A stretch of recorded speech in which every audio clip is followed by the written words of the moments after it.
തെരഞ്ഞെടുപ്പ് ബോർഡ് വിവരങ്ങൾ നൽകാൻ SBIക്ക് സുപ്രീം കോടതി അനുവദിച്ച സമയപരിധി ഉടൻ അവസാനിക്കും. 5:30 വിവരങ്ങൾ നൽകാനാണ് SBIക്ക് നൽകിയിട്ടുള്ള നിർദ്ദേശം. വിവരങ്ങളുമായി രാധാകൃഷ്ണൻ ചേരുന്നുണ്ട്.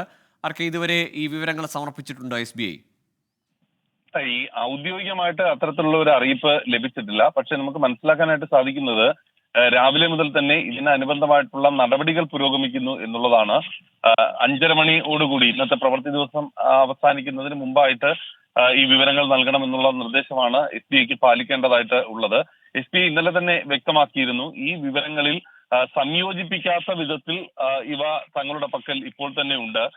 അത് സംയോജിപ്പിച്ച് വ്യത്യസ്തങ്ങളായിട്ടുള്ള പാർട്ടികൾക്ക് ഓരോ വ്യക്തികളും എത്രത്തോളമാണ് പണം നൽകിയിരിക്കുന്നത് എന്നതുൾപ്പെടെയുള്ള കാര്യങ്ങൾ അതിൽ വ്യക്തത വരുത്തുന്ന കാര്യത്തിലാണ് തങ്ങൾക്ക് ബുദ്ധിമുട്ടുള്ളത് എന്ന് പറഞ്ഞിരുന്നു. ഈ ഒരു സാഹചര്യത്തിലാണ് ഇന്ന് ഈ വിവരങ്ങൾ SBIക്ക് പ്രസിദ്ധീകരിക്കാനായിട്ട് ഉള്ളത്. അക്കാര്യങ്ങളിൽ സുപ്രീം കോടതി ഏതെങ്കിലും സംയോജിപ്പിച്ച് വിവരങ്ങൾ നൽകണമെന്നുള്ള ഒരു നിബന്ധനയിലേക്ക് സുപ്രീം കോടതി പോവുകയും ചെയ്തിരുന്നില്ല. 5:30 മണിയോടുകൂടി ഈ സമയം അവസാനിക്കുകയാണ്. ഇതുമായി ബന്ധപ്പെട്ടിട്ട് ഇനി ഈ നൽകുന്ന വിവരങ്ങൾ അത് പ്രസിദ്ധീകരിക്കേണ്ടത് തെരഞ്ഞെടുപ്പ് കമ്മീഷനാണ്. തെരഞ്ഞെടുപ്പ് കമ്മീഷന്റെ വെബ്സൈറ്റിലാണ് പ്രസിദ്ധീകരിക്കേണ്ടത്. അതിന് വേണ്ടിയിട്ടുള്ള നടപടിക്രമങ്ങൾ അടുത്ത ദിവസം തന്നെ ഉണ്ടാവുകയും ചെയ്യും. ശരി, ആർക്കെയാണ് വിവരങ്ങൾ നൽകിയത് ഡൽഹിയിൽ നിന്ന്?